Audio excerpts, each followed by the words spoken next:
కుమారుడు ఉదయ్ కుమార్ని బట్టి వందనాలు చెల్లిస్తున్నాను ప్రభు. వారు ఎవరు కల్పించిన భార్య అవిని బట్టి మీకే మహిమ. వారిని ఆశీర్వాదించి ఫలింపజేసిన పాప అయా నేటికి సంవత్సరం అవుతున్న కాలంలో ఆమె యొక్క మొట్టమొదటి బర్త్డే కూటాన్ని జరిగించడానికి మిగతా చేసిన సమయం కొరకు ప్రార్థన చేస్తున్నాను. ఈ కోరిక ప్రారంభం నుంచి ముగింపు వరకు మీ ఆత్మ స్వాధీనంలో ఉంచుకోసం వేడుకుంటున్నాం. మీ సన్నిధి స్థలంలో ఉంచండి, మీ ప్రసన్నతి స్థలంలో ఉంచండి, మీ కృప ఈ స్థలంలో ఉంచమని వేడుకున్నాం. స్థలాన్ని మీరు పరిశుద్ధపరిచి పవిత్రపరిచి అనేక మందిని ఆహ్వానించవలసి వేడుకున్నాం. రాష్ట్రంలో వీళ్ళందరూ ప్రయాణంలో కూడా క్షేమకరమైన ప్రయాణాన్ని వారికి ఇచ్చి సురక్షితంగా ఇక్కడ చేర్చమని వేడుకుంటున్నాం. అలాగే సంఘాన్ని, సంఘంలో ప్రతి కుటుంబాన్ని, గ్రామంలో ప్రతి కుటుంబాన్ని రక్షించి దీవించి ఆశీర్వదిస్తూ అందరూ ఆయన మీ కోరికలో పాల్గొనడానికి కుదుర్చొప్పుని వేడుకుంటున్నాం.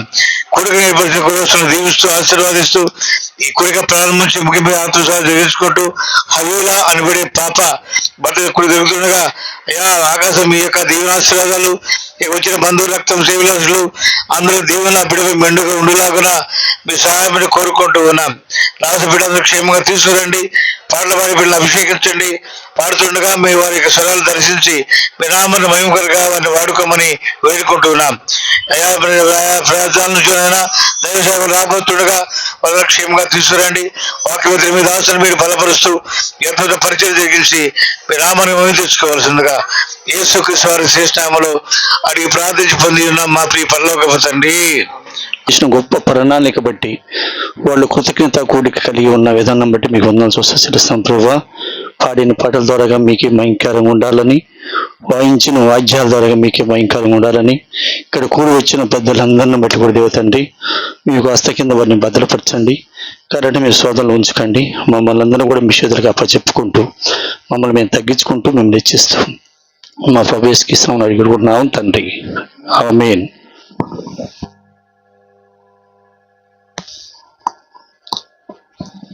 Praise the Lord. Hallelujah, hallelujah. ఈ గొప్ప సమయంలో కొద్ది నిమిషాలు ప్రియులు నేతివారి పనిలో దేవుని పరిచయం చేస్తున్నటువంటి సాల్మనయ్య గారిని ప్రేమపూర్వకంగా ఆహ్వానిస్తున్నాను.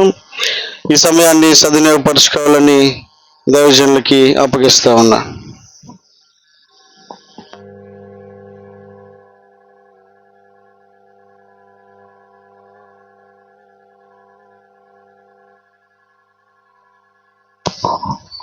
దేవునికి మహిమ కలుగునగాక. నాకు సమయం ఇచ్చినటువంటి పాస్టర్ చిన్నబాబు గారికి, అలాగే వారి తండ్రి అయిన అన్న పెద్దలు, గత 18 ఏళ్ళుగా యేసరత్నం అన్న మాకు పరిచయం.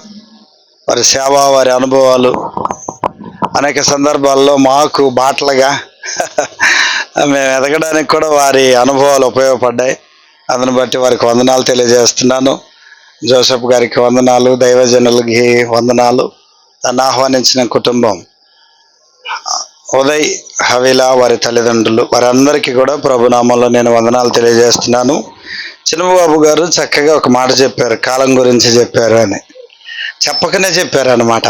అంటే టైం అవుతుంది, దైవజనులు కూడా జాగ్రత్తగా ప్రిపేర్గా ఉండాలి అని. మంచిదే, ఈ సమయం చాలా విలువైంది. ఎందుకంటే అందరికీ చిన్న పెద్ద తేడా లేకుండా ఇంచుమించు అందరికీ శరీరంలో ప్రాబ్లం అనేది ఒకటి ఉంది. అది అందరికీ ఉంటుంది ఈ మధ్య. కనుకనే ముగిస్తాం తప్పకుండా. కృతజ్ఞత అనేటటువంటి దాని గురించి కొన్ని విషయాలు నేను మీ దృష్టికి తీసుకురావాలని ఆశపడతా ఉన్నాను. చాలా వాక్యాలు బర్త్డే గురించి ఉన్నాయి, కానీ దాంట్లో కొన్ని దేవుడు నాకు తెలియజేశాడు. కృతజ్ఞత చెల్లిస్తున్నారు. ఇప్పుడు ఎంత ఆర్భాటం ఇది ఏంటంటే, దేవుడు మాకు చక్కని పాపనిచ్చాడు అని కృతజ్ఞత. కొంతమంది ఆడపిల్ల పుట్టిందని బాధపడుతూ ఉంటారు. పుట్టినరోజులు కాదు కదా, కనీసం బట్టలు తేడానికి కూడా ఇంట్రెస్ట్ చూపించని కాలం ఇది. ఈ కాలంలో కూడా ఇంత చక్కగా మేము చాలా సంతోషించాం. పాప నిలబడిందా ఏంటో అనుకున్నాను కారులో. అక్కడ కారు దిగుతూ నిలబడే పాప కాదే అని చూస్తే అప్పుడు అర్థమైంది బొమ్మ అని. చాలా చక్కగా మొత్తం ఏర్పాటు చేశారు. అయితే ఎందుకు దేవుని కృతజ్ఞతలు చెల్లించాలి, ఈ పుట్టినరోజుల సందర్భంగా ఎందుకు చెల్లించాలి అని అంటే, దేవుని వాక్యం తెలియజేస్తుంది. మొదటి విషయం, మనిషిని సంపాదించుకున్నందుకు కృతజ్ఞత చెల్లించాలట. మనిషిని సంపాదించుకున్నందుకు. ఇంతకు ముందు ఒకవేళ వాళ్ళని అడిగితే మీ ఇంట్లో ఎంతమంది ఉంటారు, మీ తల్లిదండ్రులు వాళ్ళ తల్లిదండ్రులు కాక మీరు ఎంతమంది ఉంటారు అని అంటే, నేను నా భార్య అని అబ్బాయి చెప్తాడు. ఉదయ్ చెప్తాడు, నేను నా భార్య. హవీలని అడిగామనుకోండి, హవీలో మీరు ఎంతమంది మీ ఇంట్లో అంటే, నేను మా భర్త. కానీ ఇప్పుడు అడగండి, ఎంతమంది పేర్లు చెప్తారా? మేము ముగ్గురు ఉన్నాం మేము. ఆదికాండం 4వ అధ్యాయంలో 1వ వచనాన్ని మనం చదివితే అక్కడ చక్కని మాట ఉంటుంది. ఆదాము తన భార్య అయిన హవ్వను కూడినప్పుడు ఆమె గర్భవతి అయి కయ్యూనుని కని, యెహోవా దయ వలన నేను ఒక మనుషుని సంపాదించుకున్నాను. నేను ఒక మనిషిని సంపాదించుకున్నాను. మేమిద్దరమే, కానీ ఇప్పుడు మాకు 3వ మనిషి వచ్చాడు. స్త్రీయ పురుషుడా అనేది తర్వాత. ఇప్పుడు వాళ్ళిద్దరే, కానీ 3వ మనిషి వచ్చినందుకు, దేవుని దయ వలన మనిషిని సంపాదించుకున్నందుకు కృతజ్ఞత. దేవుని దయ ఏంటి అని అంటే, అవునండి దేవుని దయ లేకపోతే ఎంతోమంది ఇంకా గర్భఫలం లేకుండా ఉన్నారు. గర్భఫలం లేని వాళ్ళు ఎదురు చూస్తున్నారు, వెతుకులాడుతున్నారు, ఎక్కడికి వెళ్ళాలి, ఏం చేయాలి, ఎంత డబ్బు పెట్టుకొని గర్భఫలం లేకుండా ఉన్నారు. కనుక చాలాసార్లు ఇది మర్చిపోతాం మనం. అందుకని ఈరోజు కృతజ్ఞత దేనికోసం అంటే, ఉదయ్ కిరణ్ హవీల 3వ మనిషిని సంపాదించుకున్నారు కనుక ఈ కృతజ్ఞత గుడికి ఏర్పాటు చేసుకున్నారు. దేవునికి కృతజ్ఞతలు చెల్లిస్తున్నారు. ఇక 2వ విషయాన్ని మనం చూస్తే, ఈ గర్భఫలం వలన జరిగినటువంటి కార్యం ఏంటి అని అంటే, అవమానం తొలగించబడుతుంది. అందుకు కృతజ్ఞత చెల్లించాలి. ఒక మనిషిని సంపాదించుకున్నందుకు కృతజ్ఞత అని చెప్పాను. 2వది ఏంటంటే, అవమానం తొలగించుకున్నందుకు.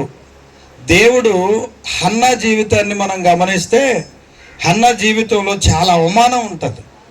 పిల్లలు లేక చాలా అవమానం. ఆయనకి 2 భార్యలు. ఒక భార్యకేమో సంతతి పిల్లలు ఉంటారు, హన్నాకి పిల్లలు ఉండరు. పిల్లలు ఉండకపోయినా భర్త చాలా ప్రేమించేవాడు.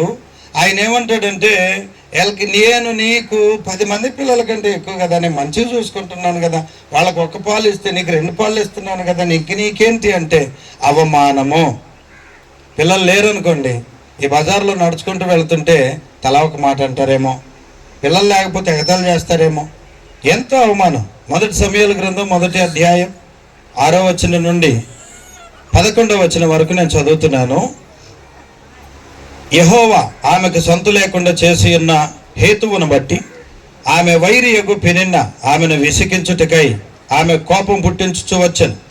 ఎల్కనా ఆమెకు ఏటేటా ఆ రీతిగా చేయుచు నుండగా, హన్న యెహోవా మందిరమునకు పోవునప్పుడల్లా అది ఆమెకు కోపం పుట్టించను గనుక ఆమె భోజనం చేయక ఏడ్చుచూ వచ్చను. ఎంత బాధ! భోజనం చేయకుండా ఏడుస్తూ ఉంది అంటే చాలా బాధ. ఆమె పెనిమిటి అని ఎల్కనా, హన్నా నువ్వెందుకు ఏడుస్తున్నావు? నీకు భోజనం మానుటేయాలా? నీకు మనోవిచారం ఎందుకు కలిగినది? 10 మంది కుమారుల కంటే నేను నీకు విశేషమైన వాడను కానా అని ఆమెతో చెప్పుచూ వచ్చాను. వారు షిలోహులో అన్నపానములు పుచ్చుకొనిన తరువాత సంవత్సరములు జరుగుతుండగా నీ కార్యములను నూతన పరచము అంటున్నాడు. అవును, సంవత్సరాలు గడిచే కొద్దీ బిడ్డ భవిష్యత్తు మారాలి, ఆలోచన మారాలి, నడవడిక మారాలి, ప్రవర్తన మారాలి, మాటలు మారాలి, విలువలు పెరగాలి. అలాంటి జీవితాన్ని ఆ బిడ్డకి మీరు ఇస్తూ ముందు కొనసాగింపు చేయాలని వేడుకుంటూ, తండ్రి కుమార పరిశుద్ధాత్మ నామములో ఈ కేక్ కటింగ్ కార్యక్రమాన్ని దైవ సేవకులు మేమందరినీ సమ్మెకు జరిగిస్తుండగా మీరే అధ్యక్షులుగా ఉండి జరిగించి ఘనత పొందమని యేసయ్య శ్రేష్ఠామలో అడిగి ప్రార్థించి పొంది ఉన్నాము మా ప్రియ పరలోకపు తండ్రి. ఆమేన్.